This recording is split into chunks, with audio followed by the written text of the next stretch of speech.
Hello everyone, very good morning all of you. I am Chartered Accountant and Company Secretary Pawan Gaukar. Welcome to Book My Lectures.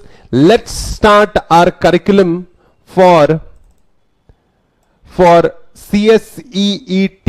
ठीक है, ये foundation level का course है institute of company secretaries of India का. और जब हम लोग बात करते हैं एक company secretary is responsible for multitasking. Yes guys, a company secretary is responsible for multitasking. जब हम लोग सीएस बन जाते हैं तो हमसे लॉ के नॉलेज की उम्मीद होती है, हमसे मैनेजमेंट के नॉलेज की उम्मीद होती है, हमसे कंप्लायंसेस की उम्मीद होती है, हमसे एनालिसिस की उम्मीद होती है, हमसे फाइनेंस की उम्मीद होती है, हमसे कॉस्टिंग की उम्मीद होती है, हमसे ड्यू डिलिजेंस की उम्मीद होती है. There are so many areas where things are expect. तो गाइस, अगर आप देख रहे होंगे a company secretary is a multitasker. तो अगर मल्टीटास्कर बन रहे हो तो नॉलेज भी उस लेवल का होना चाहिए. ऑलराइट, यस गाइस, हम लोग ध्यान रखना, अ company secretary is responsible for majorly compliances and for business management. You can straight away start this syllabus after 12th. The first level is CSEET. Full form तो आपको पता ही होगा. What's the full form? Oh hello, CSEET का full form? Executive Entrance Test. It is Executive Entrance Test. It is Executive. तो CS Executive इस level पे पहुंचने के लिए, CS Executive की लेवल पे पहुंचने के लिए, CS Executive के लेवल को समझने के लिए ये नॉलेज होना बहुत जरूरी है. It is just like medical entrance test. Medical MBBS में जाने के लिए, आयुर्वेद में जाने के लिए आपको मेडिकल एंट्रेंस देना पड़ता है, आईआईटी में जाने के लिए एंट्रेंस देना पड़ता है. वैसे ही it is executive entrance test for understanding the executive and professional level. So this is the hierarchy. The best part is you will be able to qualify at the age of 20-21 तक आप एक company secretary बन जाओगे. So guys, that's our first hurdle, or I can say that's our first opportunity. MCQ based exam होगा ये, ठीक है. CSEET में 120 मार्क्स का कंप्यूटर बेस्ड टेस्ट होगा, ठीक है. कोविड के चलते ये प्रॉक्टर बेस्ड टेस्ट होगा, आपके घर से ही होगा, लैपटॉप आपको रखना पड़ेगा. 170 मार्क्स. वाइवा का भी एग्जाम होगा, ओरल एग्जाम होगा 30 मार्क्स का. तो guys, that will be on the basis of business communication and overall knowledge that you have. There are 4 papers: business communication, legal aptitude, economics and business environment, and current affairs. All right, और viva होगा, that is nothing else but the oral exam. तो इसके बारे में और ज्यादा information मैं आपको नहीं दूंगा. एक और चीज, पास होने के लिए आपको हर पेपर में 40% चाहिए और एग्रीगेट में आपको 50% चाहिए. 200 मार्क्स के पेपर में आपको 100 मार्क्स लाने पड़ेंगे और हर पेपर में 40% individual passing. The best part about this exam is there is no negative marking in CSEET. तो आप लोग तुक्के मार सकते हैं, बट एट BML हम लोग आपको ऐसा ट्रेन करेंगे कि आपको तुक्के मारने की जरूरत नहीं पड़ेगी. ऑफ कोर्स कुछ क्वेश्चंस होते हैं अनस्ट्रक्चर्ड जिसके बारे में हमें पता नहीं होता, तो फिर वहां पे आप जय माता दी कर सकते हो, ठीक है. There are 4 subjects. Okay, I will be training you for economics and business environment. All right. I am a fellow chartered accountant. I'm a senior chartered accountant. I'm a licensed company secretary. I've also qualified DISA exam. I am a lawyer as well, and I am a postgraduate in commerce. All right. I've been mentoring students since 2011. I have taught more than 20,000 students in a span of 10 years. And yes, I was the Maharashtra topper for DISA exam. ये सारे मेरे areas of expertise है. Yes, I'm also pursuing PhD. Subject को interesting banana, that is my major domain. So guys, let's start. हमने ये 50 marks की journey cater करनी है. एक बात बताना चाहूंगा, economics is for 25 marks, business environment is for 25 marks. जब मैं आपको इकोनॉमिक्स पढ़ाता हूं तब मैंने आपको एनालिसिस करना सिखाना है. हम लोग, एक कंपनी सेक्रेटरी रिस्पॉन्सिबल होता है मैनेजमेंट के लिए, एक कंपनी सेक्रेटरी रिस्पॉन्सिबल होता है नेशन डेवलपमेंट में भी. तो हमें ए लेवल का नॉलेज आना ही चाहिए. हमें एनालिस्ट बनना है, हमें दिमाग लगाना है, हर चीज में हमने दिमाग लगाना है. ठीक है, you are not just gonna read about economics, हम लोगों को ये नॉलेज, हम लोगों को ये नॉलेज प्रोफेशनली भी अप्लाई करना है और हमने कंट्रीब्यूट करना है नेशन बिल्डिंग में। मेजरली मैं आपको बिजनेस इकोनॉमिक्स नहीं सिखाने वाला हूं यहां पे, जी नहीं। हम लोग यहां पे, हम लोग जो हमारे चैप्टर्स है, okay, the kind of chapters we have, basics of demand and supply, national income, Indian union budget, Indian financial markets and Indian economy. आप समझो, मैं आपको बिजनेस पर्सपेक्टिव से कोई भी चीज नहीं पढ़ाने वाला हूं, मैं आपको नेशनल लेवल की चीज पढ़ाने वाला हूं, मैं आपको इंडिया पर्सपेक्टिव चीज की देने वाला हूं, मैं आपको इंडियन बजट के बारे में बताने वाला हूं। इनको देखा है आपने? Have you seen her? Who is she? Anyone?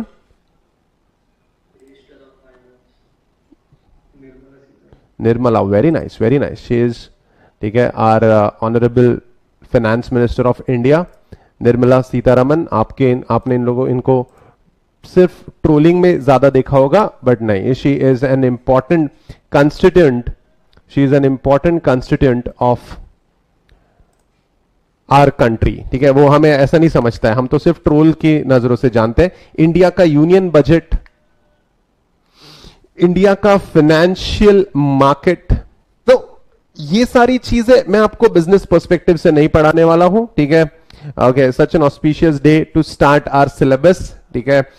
Indian economy के बारे में सिखाने वाला हूं। I am not teaching about business economics, we are trying to cater India level का कंसेप्ट, हम लोग नेशनल लेवल। अरे भाई, जब मैं कंपनी सेक्रेटरी को कहता हूं कि he is going to contribute in nation building, तो मैंने आपको उस लेवल की बेसिक्स भी बतानी पड़ेगी। At the end of the day थोड़ा हमें यह भी जानना है कि where does India stand in comparison with other countries, हमें यह भी हमारा एक मेजर डोमेन रहेगा।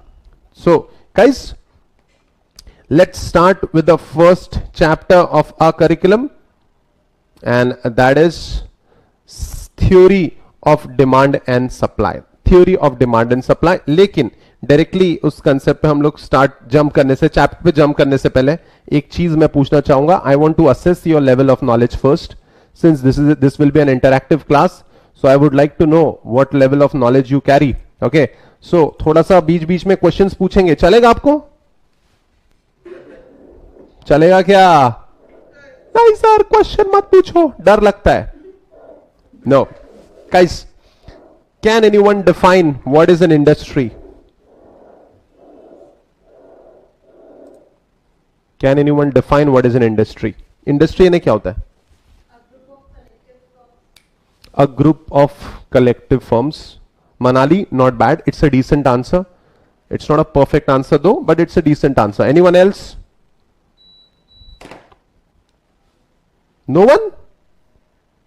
Group of collective firms working in same field. Group of collective firms working in same field. Not bad. Anything else? Vedika, Shifa, Ashok, Janvi, Surabhi, Rekha आदि, Tejas, Gopal. No one in this class? Alright, कोई बात नहीं। हाँ please. Economic activity is the processing of raw material. No, that's not an industry. कोई बात नहीं, इसलिए ठीक है, हम लोग सब्जेक्ट स्टार्ट करने से पहले कुछ चीजें क्लियर कर देंगे। Anyone? Priyanshi, by any chance? Chitra? Faizan? Okay. आराम से सोचो, कोई जल्दबाजी नहीं, आराम से सोचो। Hyundai, Jaguar, Audi, Skoda, Honda, Nissan, Lexus, Toyota, Mercedes, Volvo, group of similar firms. Am I right? कौन सी इंडस्ट्री है? कौन सी इंडस्ट्री है? Sorry, automobile industry it is. चलो थोड़ा और डिफिकल्टी लेवल बढ़ाते हैं। SAP, Ericsson, Oracle, IBM, Infosys, कौन सा इंडस्ट्री होगा? Computer industry. Not bad, not bad. ठीक है। आईटी आईटी सेक्टर के जायंट्स है, not bad. Yes, software industry है ये, ठीक है, सॉफ्टवेयर इंडस्ट्री। चलो सर इजी पूछो ना यार, ये आईबीएम एसएपी हमको क्या पता है, इजी पूछते हैं आपको, ये लो। ये तो बता,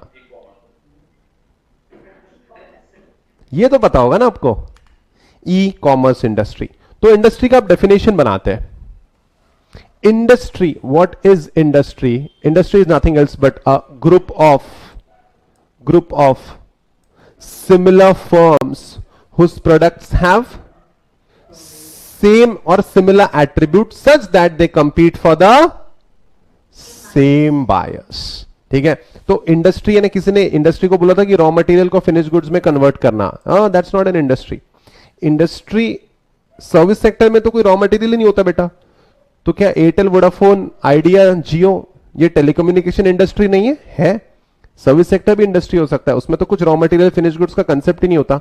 nevertheless industry is a group of similar firms whose products have same attributes such that they compete for the same buyers। क्या क्या लिखना चाहेंगे ये?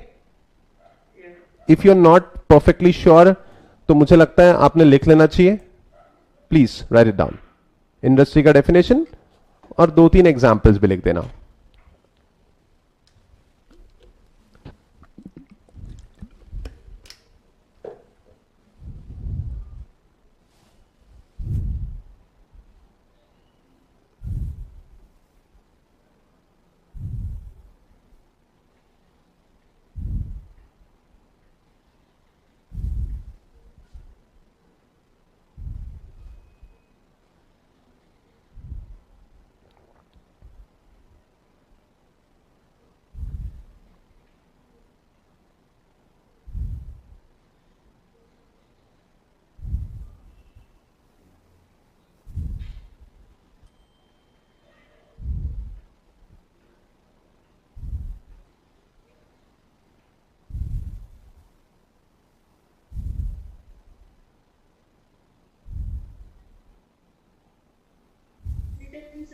All right, that's great, that's quite fast.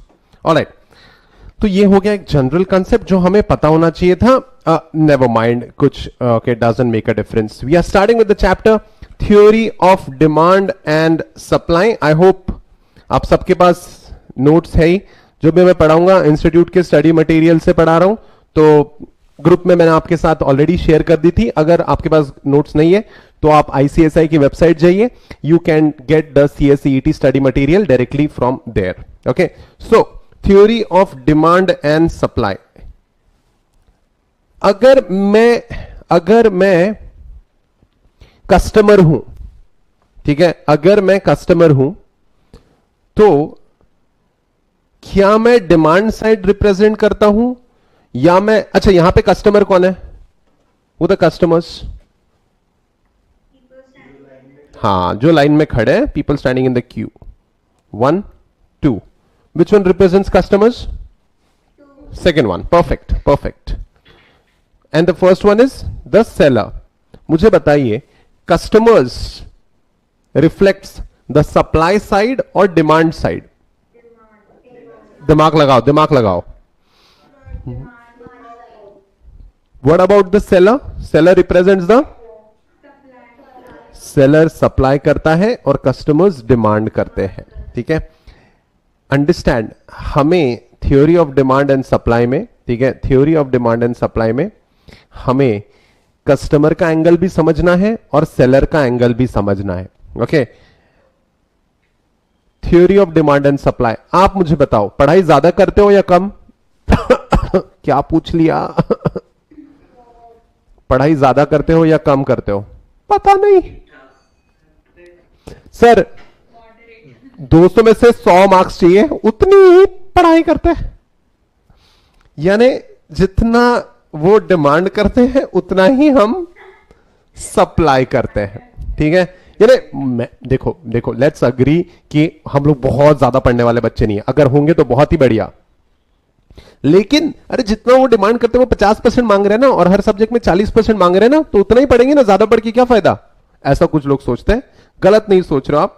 Okay, as an entrepreneur, ठीक है, हमें ये supply और डिमांड, ठीक है, कल जाके आप लोग किसी ना किसी बिजनेस के लिए काम करेंगे, कल जाके आप लोग किसी ना किसी बिजनेस के लिए, अगर आप जॉब कर रहे हो, ठीक है, तो भी आप किसी ना किसी के लिए काम करोगे, अगर आप प्रैक्टिस कर रहे हो तो भी आप किसी न किसी बिजनेस के लिए ही काम कर रहे होंगे, ठीक है। Doesn't matter the question is कि आप, doesn't matter,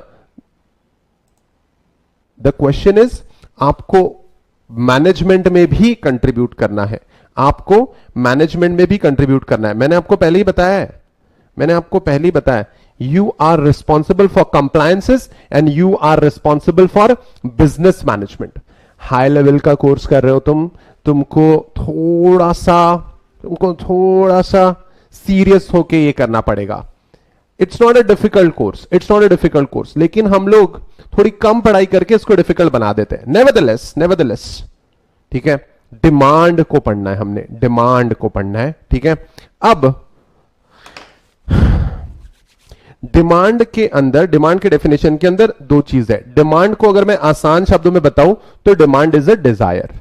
demand is what? It's a desire. अब डिजायर होना, ठीक है, एक चीज होती है, एक और चीज होती है इसमें, क्या? पैसे भी होने चाहिए, हैं? सिर्फ डिजायर होके बात नहीं बनती, पैसे भी होने चाहिए। यानी क्या भाई साहब की भी डिजायर होगी कुछ ना कुछ? सोचो जरा।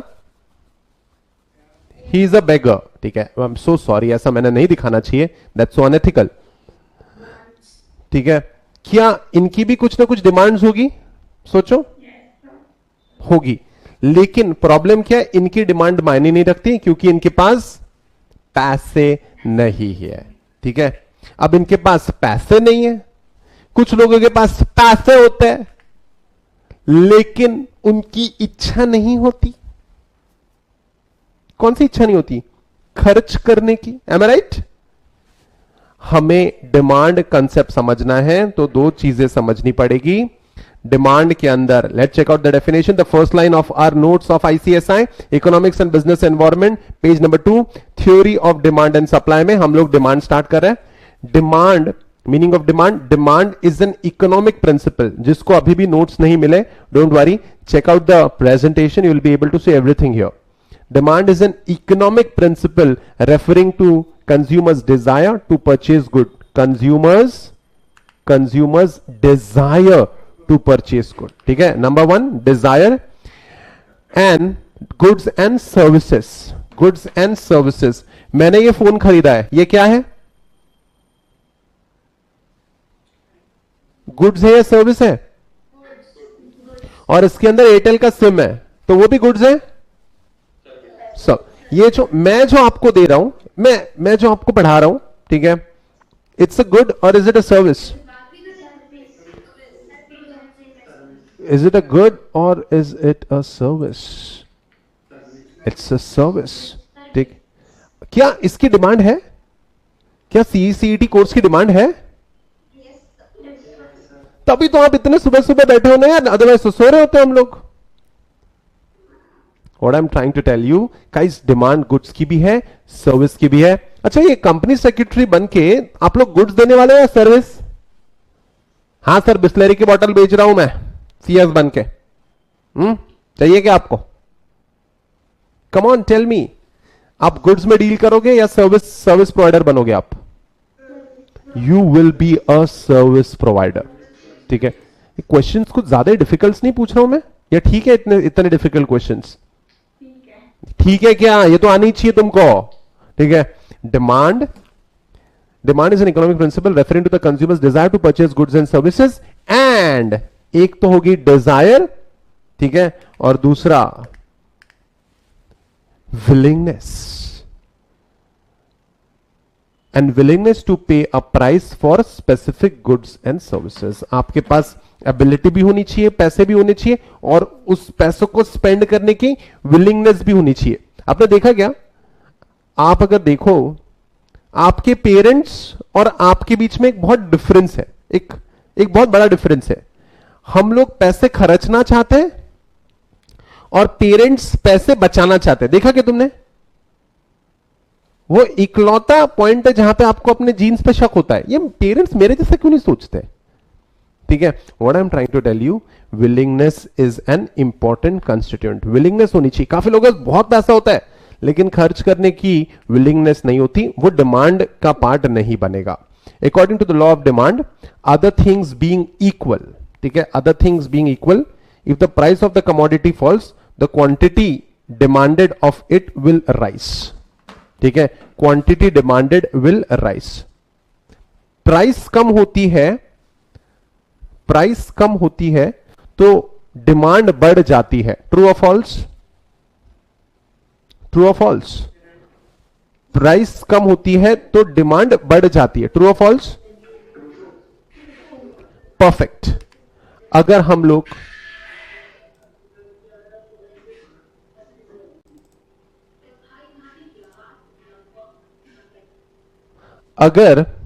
लोग लॉ ऑफ डिमांड को समझने की कोशिश करें तो it is very ecstatically given here. Simple सी बात है, ठीक है, सिंपल सी बात है। When the price goes up, the quantity demanded goes down, ठीक है, and when the price goes down, the quantity demanded goes up. Simple relationship between price and quantity, यानी प्राइस बढ़ता है, ठीक है, तो डिमांड कम हो जाता है। डिमांड, ठीक है, अगर प्राइस कम हो जाता है तो डिमांड बढ़ जाता है। That is the law of demand, that is the law of demand. Now it implies that there is an inverse relationship between the price and quantity. कैसा रिलेशनशिप है दोनों में? इनवर्स रिलेशनशिप है। डायरेक्ट रिलेशनशिप में क्या होता है? Direct relationship का एग्जांपल दे सकते हो क्या? कोई एग्जांपल दो please. Sorry, supply and price. एकदम इजी वाला एग्जांपल दो, इजी वाला। सो कॉस्ट बढ़ी तो प्रॉफिट, कॉस्ट बढ़ी तो प्राइस भी बढ़ जाता है। M I right? हाँ, कॉस्ट बढ़ेगी तो प्राइस बढ़ाना पड़ेगा ना आपको। कॉस्ट से कम में बेचोगे क्या? अच्छा एक मिनट, पढ़ाई ज्यादा करोगे तो मार्क्स ज्यादा आएंगे या कम आएंगे? Of course. तो ये कैसा रिलेशन हुआ? डायरेक्ट। लेकिन अगर हम लोग प्राइस ज्यादा रखते हैं तो डिमांड कम, ये डायरेक्ट रिलेशन हुआ क्या? नहीं, ये हुआ इनवर्स रिलेशन। ठीक है, लॉ ऑफ डिमांड प्राइस और डिमांड से। ओके, अब एप्पल के सारे प्रोडक्ट्स मार्केट में अच्छा कर रहे हैं। एप्पल के सारे प्रोडक्ट्स मार्केट में अच्छा कर रहे हैं इंडियन मार्केट में, except for this watch, except for Apple watch. ठीक है, एक्सेप्ट फॉर एप्पल वॉच सारे प्रोडक्ट मार्केट में अच्छा कर रहे हैं। मुझे बताओ, इसका डिमांड अच्छा नहीं है इसलिए एप्पल ने क्या किया है? बताओ, इसका डिमांड अच्छा नहीं है इसलिए एप्पल ने क्या किया इस बार? Come on tell me. उन्होंने एप्पल का एक नया वॉच लॉन्च किया है। एप्पल, कौन सा? एप्पल एसई, जिसकी कीमत उन्होंने 40,000 से ड्रॉप डाउन करके 30,000 कर दी है। कौन सा लॉ यूज किया है एप्पल ने? ठीक है, कौन सा लॉ यूज किया उन्होंने? Law of demand. भाई इंडियन मार्केट को केटर करना है तो प्राइस कम करो तो डिमांड अपने आप बढ़ जाएगा। Now in other words, other things being equal, quantity demanded will be more at a lower price than at a higher price. The law of demand describes the functional relationship between price and quantity demanded. Among various factors affecting demand, price of a commodity is most critical factor. ठीक है, और भी reasons है demand के कम ज्यादा होने के, लेकिन सबसे इंपॉर्टेंट क्या है? ठीक है, और भी रीजंस है डिमांड कम ज्यादा होने के, लेकिन सबसे इंपॉर्टेंट क्या है? सबसे इंपॉर्टेंट है ये फैक्टर। कौन सा फैक्टर? प्राइस। और भी फैक्टर्स है ना, ठीक है, और भी फैक्टर्स है। जैसे कोई पर्टिकुलर मेडिसिन ज्यादा बिकने का फैक्टर सिर्फ प्राइस ही नहीं होता। जैसे अभी कोरोना के केस में विटामिन सी की मेडिसिन बहुत बिक रही है, क्या हम लोग प्राइस चेक कर रहे हैं उसके वक्त? नहीं सर, ये चाहिए तो चाहिए, तो इसके लिए कोरोना रीजन हुआ, प्राइस का, ठीक है, इंपैक्ट वहां पे कम हो गया। लेकिन मेजरली लॉ ऑफ डिमांड में कौन खेल खेलता है? प्राइस। वहां पे वर्ड यूज हुआ है price is a critical factor. What do you mean bye critical? What do you mean bye critical? The most important. आपका एग्जाम नवंबर में हेलो, आपका एग्जाम नवंबर में है, तो ये जो अक्टूबर है, ये सबसे ज्यादा क्रूशियल है, सबसे ज्यादा इंपॉर्टेंट है, सबसे ज्यादा क्रिटिकल है. तो डिमांड में मेजर फैक्टर जो रोल प्ले करेगा वो प्ले करेगा प्राइस. बट इसका मतलब सिर्फ प्राइस इकलौता रीजन नहीं है, और भी फैक्टर्स होते हैं. The law of demand may be understood by the following example. Let's check it out. Analysis करते हैं इसका. अगर प्राइस 80 है पर कैन किसी प्रोडक्ट का, तो क्वांटिटी डिमांडेड 0 है. यानी क्वांटिटी डिमांडेड 0 क्यों है? क्वांटिटी डिमांडेड 0 इसलिए है क्योंकि प्राइस बहुत ज्यादा हाई है. थोड़ी मैंने प्राइस कम कर दी तो क्वांटिटी डिमांडेड यहां, ठीक है, बढ़ गई, यहां पे बढ़ गई. थोड़ा और, ठीक है, प्राइस मैंने रिड्यूस कर दी, क्वांटिटी और बढ़ गई. यहां और कम कर दी, क्वांटिटी और, यहां और कम कर दी, क्वांटिटी और बढ़ गई, यहां और कम कर दी, क्वांटिटी और बढ़. ठीक है, ऐसे करते करते क्वांटिटी बढ़ते जा रहा है. एक प्राइस है जहां पे 0 में मिल रहा है, क्वांटिटी डिमांडेड बहुत ज्यादा होगी. सो गाइस, कैसा रिलेशन है दोनों में? प्राइस और क्वांटिटी में कैसा रिलेशन है? The relation is inverse. Okay, अब जस्ट टर्न द पेज. इसी को हमने ग्राफिकल फॉर्म में रिप्रेजेंट किया है. ठीक है, एक्स एक्सिस क्या रिप्रेजेंट कर रहा है बताएंगे आप? एक्स एक्सिस क्या रिप्रेजेंट कर रहा है? ओए एनालिस्ट, एक्स एक्सिस रिप्रेजेंट कर रहा है क्वांटिटी. वाई एक्सिस क्या रिप्रेजेंट कर रहा है? वाई एक्सिस रिप्रेजेंट कर रहा है प्राइस. प्राइस 60, क्वांटिटी कितनी है देखो? 60 प्राइस पे क्वांटिटी है 400. ठीक है, अब सेकेंड इंस्टेंस में क्या प्राइस कम हुआ है? देखो तो, क्या प्राइस कम हुआ है? प्राइस कितना हुआ है? प्राइस कम होके हुआ है 40. प्राइस कम, और उसके साथ जो करस्पॉन्डिंग पॉइंट है बी, क्वांटिटी डिमांडेड क्या हो गई? बढ़ गई 800. और जब हम लोग ए और बी को जोड़ेंगे तो जो स्लोप बनेगा that is called as the demand curve. That is called as the demand curve. तो क्या कंक्लूजन निकाल रहे हो आप? क्या कंक्लूजन निकाल रहे हो आप? कंक्लूजन क्या है? There's an inverse relation. Rise in the price per can, the demand for the can is reducing. The demand of the cans is reducing. ठीक है, जो भी प्रोडक्ट है, कैन यहां पे एक प्रोडक्ट है, और भी कुछ भी प्रोडक्ट हो सकता है, मोस्टली ऐसा होता है. This is the law of demand. This is the law of demand. अब कोरोना के चलते कौन सा मेडिसिन बहुत डिमांड में? कौन सा मेडिसिन बहुत डिमांड में? Coronil, Fabiflu, paracetamol, vitamin C, zinc की मेडिसिन, अननेसेसरी डिमांड. या फिर सबसे ज्यादा डिमांड में यार एक प्रोडक्ट है यार, मैं भूल ही गया यार, ऐसे कैसे भूल सकता हूं मैं? एकदम डिमांड आ गया इस प्रोडक्ट को. ठीक है, जो पहले तो बिल्कुल साफ सुथरे नहीं रहते थे लोग, अब एकदम से डिमांड आ गया इसको. याद है ये सैनिटाइजर. सैनिटाइजर को एकदम से डिमांड आ गया. ठीक है, तो और फिर कुछ फर्क नहीं पड़ रहा है कि सैनिटाइजर कितने का है. बकवास कंपनीज भी.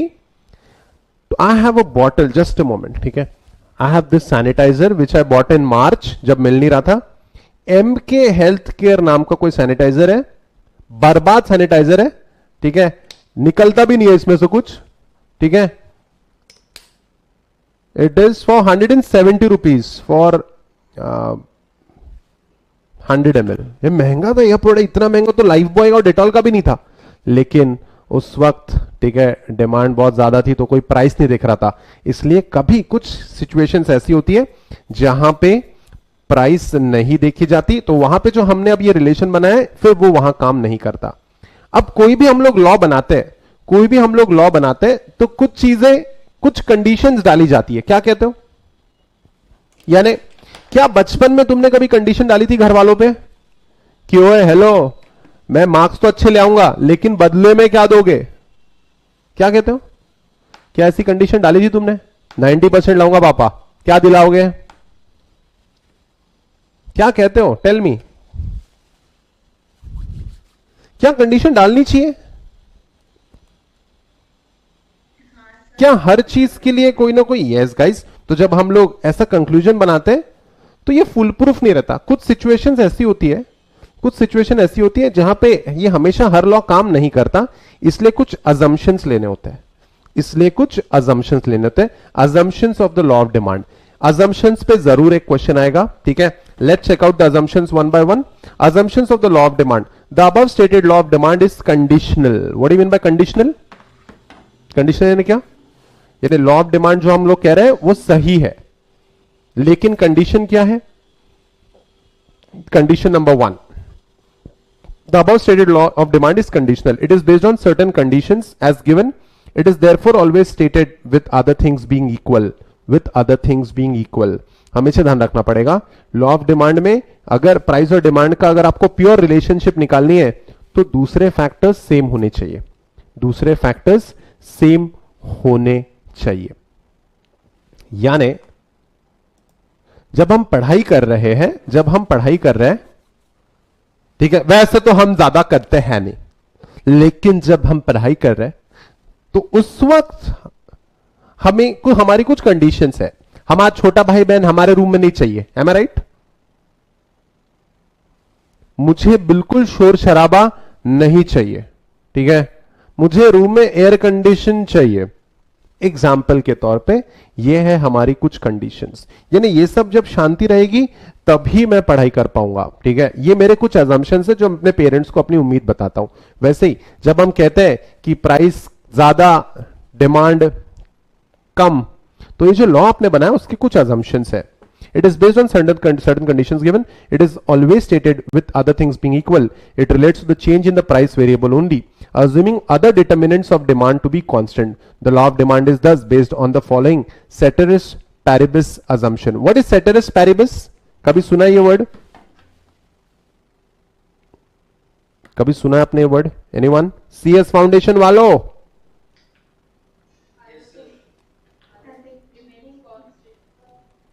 एक वर्ड आया है ceteris paribus. What do you mean by this?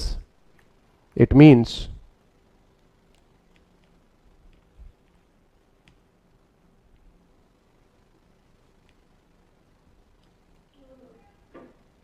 other things being equal. तो assumption ये कि कुछ चीज है, जैसे प्राइस और डिमांड में कम ज्यादा होता है तो फिर डिमांड भी कम ज्यादा होगी डिपेंडिंग ऑन द सिचुएशन, लेकिन अदर थिंग्स बीइंग इक्वल है। फॉर एग्जांपल कंज्यूमर की इनकम बदलेगी नहीं, कंज्यूमर की इनकम बदलेगी नहीं। तो पहला अजम्पशन है, देखो ceteris paribus का मीनिंग लिख लो अगर आपको नहीं पता होगा तो। पहला, no change in consumers income. दूसरा, no change in consumer preference, consumer के प्रेफरेंस भी नहीं बदलेंगे। सर कंज्यूमर प्रेफरेंस का एग्जांपल देता हूं मैं आपको। फूड वर्सेस क्लोथ्स, प्रेफरेंस दो। फूड वर्सेस क्लोथ्स, प्रेफरेंस दो। नंबर 1 पे क्या होता है? फूड। नंबर 2 पे क्या आता है? क्लोथ्स। क्या ये बदलता है कभी? क्या ये बदलेगा कभी? सोचो जरा। नहीं, ये आसानी से बदलेगा नहीं। लेकिन कुछ ऐसी चीजें होती है जो प्रेफरेंसेस हम लोग चेंज कर देते हैं। जैसे आपके एग्जाम होने के बाद पढ़ाई का प्रेफरेंस नंबर 1 या प्रेफरेंस नंबर 2? ये क्लास आपको आज चाहिए, आज ये फर्स्ट प्रेफर्ड है, लेकिन एग्जाम के बाद Netflix will be the first preferred thing. Am I right? So guys, जब आप लॉ ऑफ डिमांड पढ़ रहे हो तो आपको प्रेफरेंस भी आपने चेंज नहीं करने हैं। Followed by no change in fashion. Fashion भी चेंज नहीं होगा, ठीक है। तो फिर लॉ ऑफ डिमांड सही रहेगा। काफी बार फैशन चेंज हो जाती है, काफी बार फैशन चेंज हो जाती है तो उस प्रोडक्ट का डिमांड ही नहीं होता है, फिर प्राइस कुछ भी रखो तुम। एग्जाम्पल देता हूं मैं तुमको, सेट्रिस पैरिबस लिख लिया सबने? Hopefully.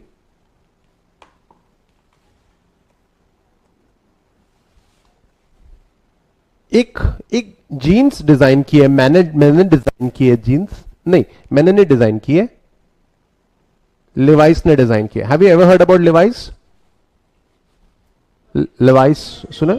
Very nice, you are rich people, very nice. Levi's ने एक जीन्स बनाया है, ये डिजाइन है उसका, ये पैर है आपके, हाँ ठीक है। कितने लोग ये खरीदना चाहेंगे ये जीन्स? कितने लोग खरीदना चाहेंगे ये जीन्स बताइए?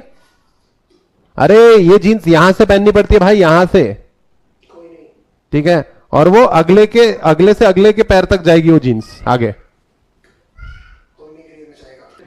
सो गाइस, आप कितने भी कम रुपए में बेचो, ये वाला जीन्स कोई नहीं खरीदेगा। लिवाइस की होगी, ली कूपर की होगी, पेपे जीन्स की होगी, किसी भी ब्रांड की ले आप, नहीं खरीदेंगे हम लोग ये जीन्स। क्यों नहीं खरीदेंगे? इसका डिमांड ही नहीं है सर आज।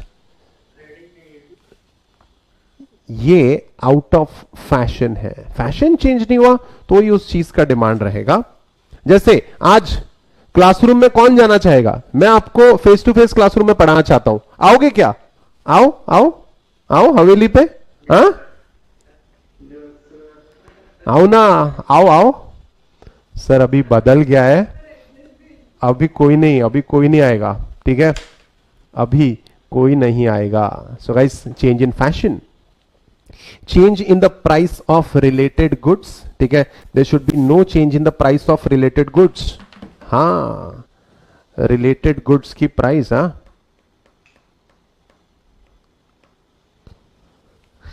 ये क्या है रे? What is this? ये कॉफी है, हाँ बड़े अंग्रेज बन रहे हो तुम, हाँ चाय है ना रे, ऐसा ब्रिटिश मत बन, ठीक है, हाँ कोई बात नहीं, दिस इज टी, ओके। ये बिना शक्कर के पिए जाता है क्या? कितने लोगों की बिना शक्कर से चाय, बिना शक्कर की चाय कितने लोग? How many of you have tried बिना शक्कर की चाय? क्या कहते हैं वो बिना शक्कर की चाय को, क्या कहते हैं? Sugar free. नहीं चाय डालना ही, अपने को डालना ही नहीं है, बिल्कुल शक्कर डालना ही नहीं है। चाय पी पाओगे क्या? सब वो चाय नहीं, हो जहर है, वो जहर, चाय नहीं है वो। तो फिर हम क्या बोलेंगे? मम्मी आज ना, नहीं शक्कर नहीं है ना चाय में, आज रहने दो, है ना? क्या तुमने रहने दो बोल दिया? जो रहने दो बोल दिया, यानी क्या, ठीक है, अगर शक्कर महंगी होगी तो मम्मी भी थोड़ा सा शक्कर कम डालेगी या कम देगी, चाय का भी डिमांड कम हो जाएगा, अंडरस्टैंड, ठीक है। सो कॉम्प्लीमेंट्री गुड्स का एग्जाम्पल है वो, यानी चाय को मोस्टली शक्कर के साथ कंज्यूम किया जाता है। 99% लोग तो शक्कर के साथ ही कंज्यूम करते हैं। कितना परसेंट? 99 क्या होता है? 99। वेरी गुड, आपको आता है यार लैंग्वेज मेरा, very good. Then no expectation of future price changes और शॉर्टेज होने वाला है। लोग क्या करते हैं? शॉर्टेज होने वाला है, ये लो भरो हर जगह। इसके बाद वैसे ही हुआ था, जिसको नहीं चाहिए था वो भी खरीद रहा था। क्यों? शॉर्टेज था। ये शॉर्टेज के चलते लोग और प्रोडक्ट्स खरीद लेते हैं क्या? ज्यादा का खरीद लेते हैं क्या लोग? सोचो। तो गाइस फ्यूचर या फिर महंगा होने वाला है, न्यू ईयर के पहले जल्दी खरीद ले, तो उस केस में ना फिर प्राइस पे ध्यान नहीं जाता लोगों का, लोग बावरे हो जाते हैं और खरीदने लग जाते हैं। तो ये भी एक अजम्पशन है कि कोई एक्सपेक्टेशन नहीं है कि आगे जाके ये महंगा हो जाए। हाँ जी, कुछ कहना चाहेंगे? Very nice. No change in the size, age, composition, gender ratio of the population. कैसा है कि what is the gender ratio of India? What is the gender ratio of India? हाँ जेंडर रेशियो 4:1। हाँ, यानी 3 लड़के कुंवारे रहेंगे। हाँ, it's 54%, it's sad, but it's 54% male and 46% females. Is it a favorable ratio? Is it a good ratio? Boys बोलो, is it a good ratio? 4% boys का पता नहीं क्या होगा, ठीक है, जाने दो। ठीक है, एकदम एज ग्रुप या साइज ऑफ द पॉपुलेशन, यानी एकदम से आज हमारी पॉपुलेशन 150 करोड़ है, तो अगले साल कितनी हो जाएगी? 1250 करोड़। हाँ? ऐसा नहीं होता ना, एकदम से ये चेंज नहीं होगा। या एज कंपोजिशन जो है, एज कंपोजिशन यानी क्या होता है? Age composition, anyone? Size of the population यानी कितनी जनता है, पूरी पॉपुलेशन।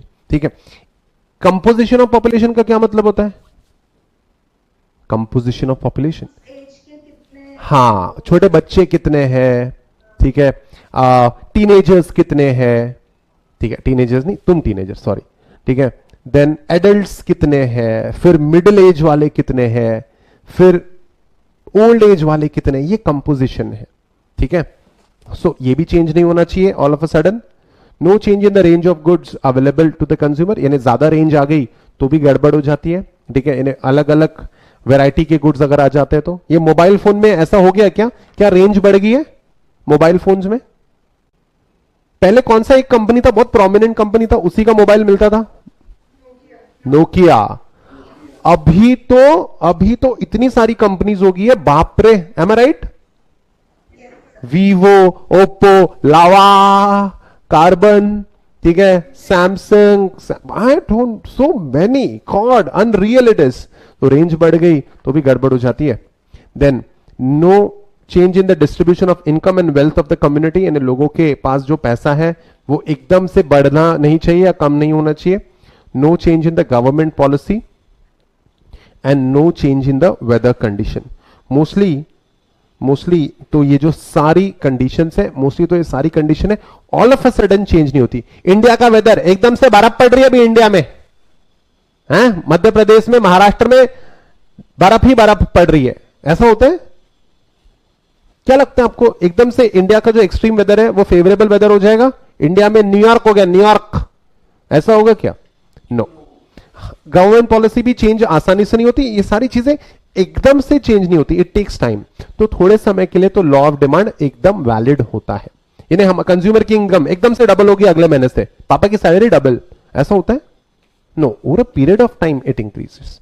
तो ये अजम्पशन सही है और ये लॉ ऑफ डिमांड भी सही है। लॉ ऑफ डिमांड क्या है? What is the bottom line of law of demand?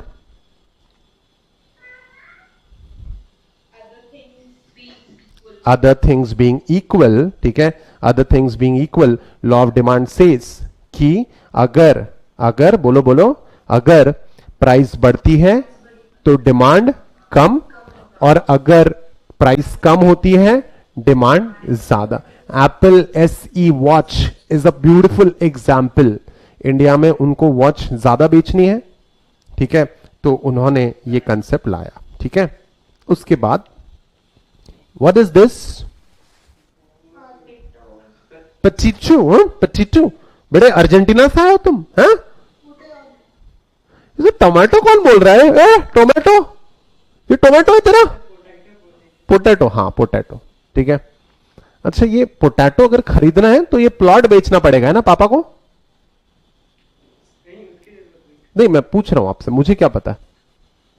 ओए हेलो, प्लॉट बेचे क्या पापा का? घर ही बेच दो इस बार, 2 किलो आलू खरीद ले देंगे। अच्छा, ये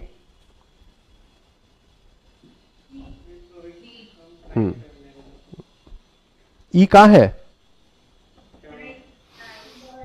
राइस। और ये? अच्छा, ये ब्रेड बहुत ही महंगा आइटम है, राइट? ये गरीब लोगों तो ब्रेड सूंगा भी नहीं होगा आज तक। क्या कहते हो?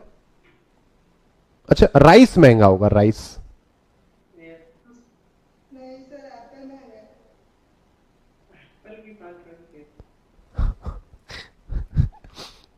वीट भी बहुत महंगा होता है, एकदम सिर्फ रईस लोग ही खा सकते हैं, बाकी लोग तो मिट्टी खाते हैं बस।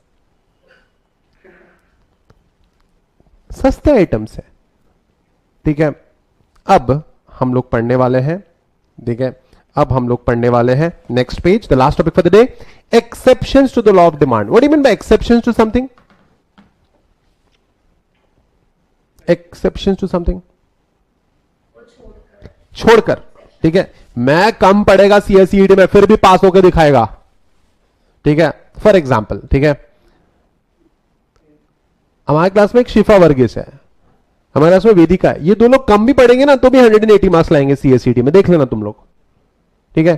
तो हमारा क्या होगा, हमारा क्या होगा? अबे हमको तो पढ़ना है भाई, ये दोनों होशियार है, ये दोनों होशियार है, हमको तो पढ़ना पड़ेगा। ये दोनों क्या हो गए, एक्सेप्शंस हो गए कि ज्यादा पढ़ो ज्यादा मार्क्स। इन लोगों ने थोड़ा भी पढ़ लेना, ऐसे हल्का हल्का ऐसे पेज पलट लिए ना, ये लोग कैसे पढ़ते पता है क्या तुमको?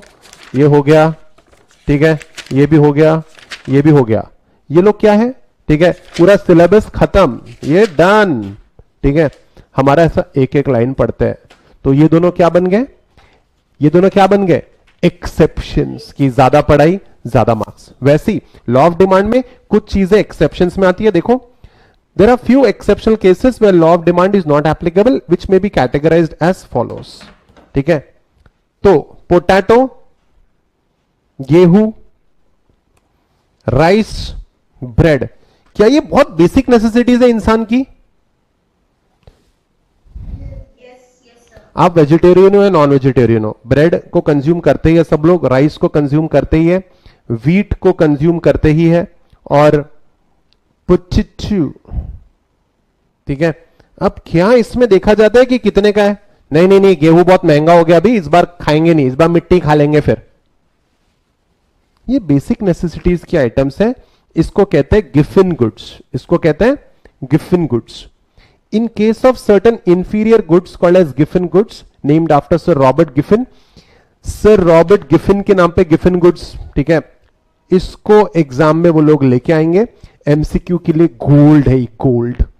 जब भी मैं बोलूंगा एमसीक्यू के लिए gold, that means it is very important from the exam perspective. In the case of certain inferior goods called as Giffen goods, named after Sir Robert Giffen, when the prices fall, quite often less quantity will be purchased than before because of the negative income effect and people's increasing preference for a superior commodity with the rise in their real income. Example of Giffen goods can include bread, rice and wheat. उसके बाद एक बात बताओ, यानी Prestige के point of view से, Prestige के point of view से कौन सा फोन खरीदना चाहेंगे आप? आईफोन या, ठीक है, ये नॉर्मल फोन एचटीसी का, वीवो का, ओप्पो का, कौन सा खरीदना चाहेंगे प्रेस्टीज के हिसाब से? आईफोन। अच्छा, ये इस ब्रांड को कैसे देखते हो तुम लोग? इस ब्रांड को कैसे देखते हो? बाटा, मुझे बाटा खरीदना है, सपना है मेरा। अरे जल्दी बताओ यार, मुझे बाटा खरीदना है, सपना है मेरा, हाँ या ना? नहीं, कोई इज्जत ही नहीं है।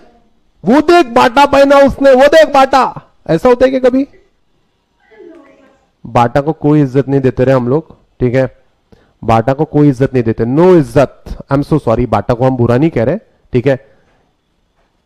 तो हम लोगों के दिमाग में क्या होता है, जैसे this is a good car, am I right? Honda City is a good decent car, right? Decent यानी अच्छी है, डिसेंट क्या बोल रहा हूं मैं, अच्छी कार है, हाँ है ना? ये पड़ा सा लग रहा है क्या? ये सॉरी, पड़ा क्या, देखा सा लग रहा है क्या इनको? बॉयज ऐसा मत करो, हम गरीब है, मजबूर नहीं है, ठीक है। अब Alia Bhatt will be driving Honda City, true or false? I don't know, you tell me.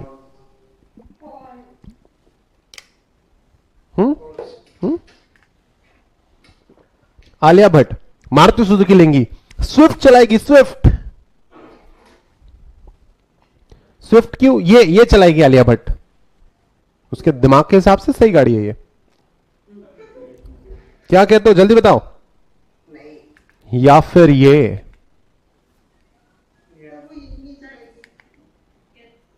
यानी she will ride that car, right, what ever car, ठीक है।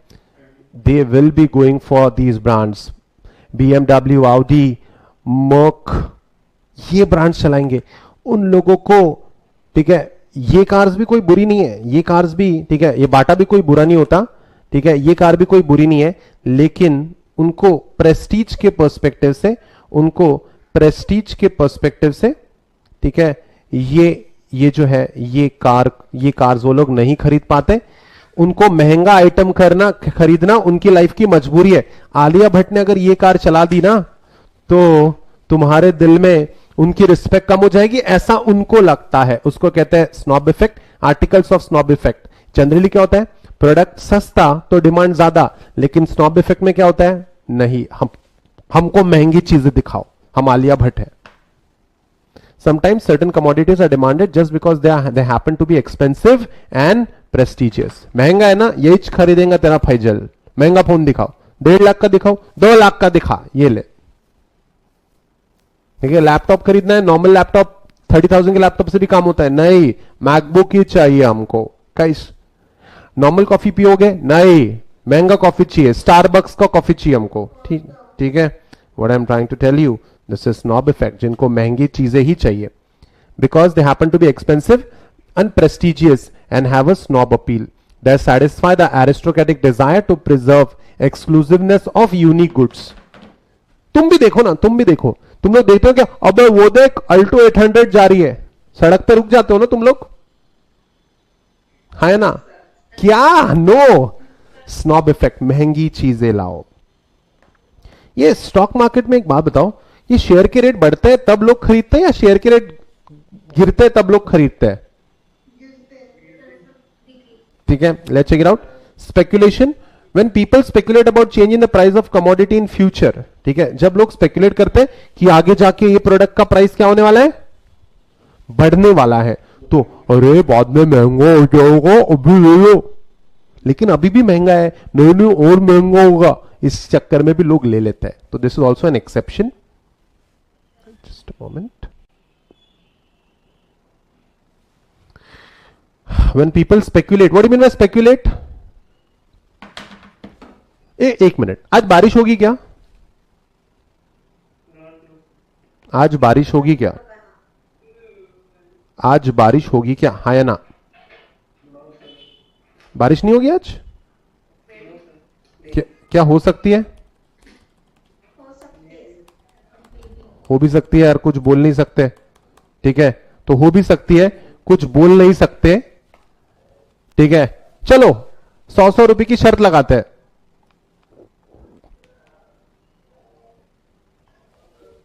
आपने क्या किया, स्पेक्यूलेट किया, अंदाजा लगाया। तो जब मार्केट कहता है कि ये प्रोडक्ट का प्राइस बढ़ने वाला है, तो आपने क्या किया, स्पेक्यूलेट किया, अंदाजा लगाया। When people speculate about changes in the price of commodity in future, they may not according to the law of demand, okay, they may not act according to the law of demand at present price. Say, when people are convinced that price of a particular commodity will rise further, they will not contract their demand, and with the given price rise, on the contrary, they may purchase more for the purpose of hoarding. What is hoarding? Hoarding यानी क्या, जमा करके रखो, जमा करके रखो, extra का जमा करके रखो। क्यों? क्यों? आगे जाके क्या होने वाला है, प्राइस बढ़ने वाला है। And the last one, consumer psychological buyers, ठीक है, consumer psychological buyers. What do you mean bye psychological buyers? What do you mean bye psychological buyers? Psychology यानी क्या होती है? What is psychology? यानी पूरे ही कॉमर्स के हो गया तुम, बाकी कुछ भी नहीं आता है? हमारा इल्यूजन, हमारी सोच, ठीक है। When the consumer is wrongly biased against the quality of the commodity when the price change, he may contract his demand with the fall in price. कुछ लोगों को ऐसा लगता है यार प्रोडक्ट का इसने प्राइस कम कर दिया ना, खराब हो गया होगा। अब आप समझ रहे हो, प्रोडक्ट का प्राइस कम कर देना, अरे क्वालिटी भी गिरा दी होगी अब उसने, अब ये नहीं खरीदेंगे। अगर लोगों की साइकोलॉजी ऐसी है, साइकोलॉजी यानी थिंकिंग, साइकोलॉजी इल्यूजन यानी हमारी सोच। काफी लोगों का साइकोलॉजी होता है क्या, कॉफी पिएंगे तो ही दिमाग फ्रेश होगा, चाय पिएंगे तो सो ही जाएंगे, मर जा फिर साले। इल्यूजन है ये, साइकोलॉजी है ये, ठीक है। तो काफी लोग ऐसा सोचते हैं, अरे इसका प्रोडक्ट का प्राइस सस्ता हो गया ना, तो फिर तो फिर तू देख लेना प्रोडक्ट का क्वालिटी भी गिर गया होगा, तो फिर तू देख लेना प्रोडक्ट का क्वालिटी भी गिर गया होगा.